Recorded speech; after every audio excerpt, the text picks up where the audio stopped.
ارشاد نبی صلی اللہ علیہ وآلہ وسلم ہے، حضرت انس رضی اللہ تعالی عنہ سے روایت ہے کہ آپ صلی اللہ علیہ وآلہ وسلم نے فرمایا، قیامت کے دن عورتوں سے سب سے پہلے نماز کے متعلق سوال کیا جائے گا کہ پابندی کے ساتھ وقت پر ادا کیا تھا کہ نہیں۔ پھر شوہر کے متعلق سوال ہوگا کہ اس کے ساتھ کیسا برتاؤ کیا تھا۔ اس حدیث کے فائدے میں لکھتے ہیں، حشر کا میدان جو قلب و جگر کو پگھلا دینے والا ہوگا، اس میں عام مسلمانوں سے خواہ مرد ہو یا عورت سب سے پہلا سوال نماز کے متعلق ہوگا۔ قیامت کے دن جو جان کو پگھلا دینے والا ہوگا، اس دن سب سے پہلا حساب نماز کا ہوگا۔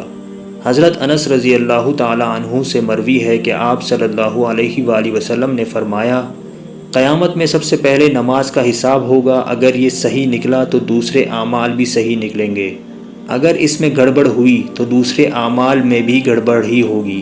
عورتیں نماز میں بھی کوتاہی کرتی ہے۔ نئی عمر کی جوان عورتیں اکثر تارک نماز ہوتی ہیں، کچھ تو بہانہ بناتی ہیں، بچوں کا پیشاب کپڑے میں لگا رہتا ہے۔ افسوس کہ یہ سب بہانے قیامت میں نہیں چلیں گے، جب سزا ملے گی تب پتہ چل جائے گا۔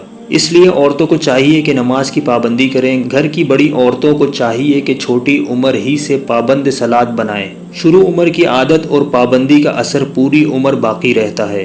فرائض شریعہ کے مطابق عورتوں سے شوہر کے حقوق اور ان کی خدمت کے بارے میں سوال ہوگا۔ آج کل کے دور کی وہ عورتیں جو ملازمت کرتی ہیں، آفس دفتر وغیرہ میں کام کرتی ہیں، وہ شوہر کی خدمت میں کوتاہ ہوتی ہیں، حتیٰ کہ ایسی عورتوں سے کھانے تک کی سہولت نہیں ملتی۔ ایسی کوتاہی کل قیامت میں قابل گرفت ہوگی۔ اللہ پاک ہم سب کو اس حدیث کو سمجھنے کی اور عمل کرنے کی توفیق عطا فرمائے، آمین۔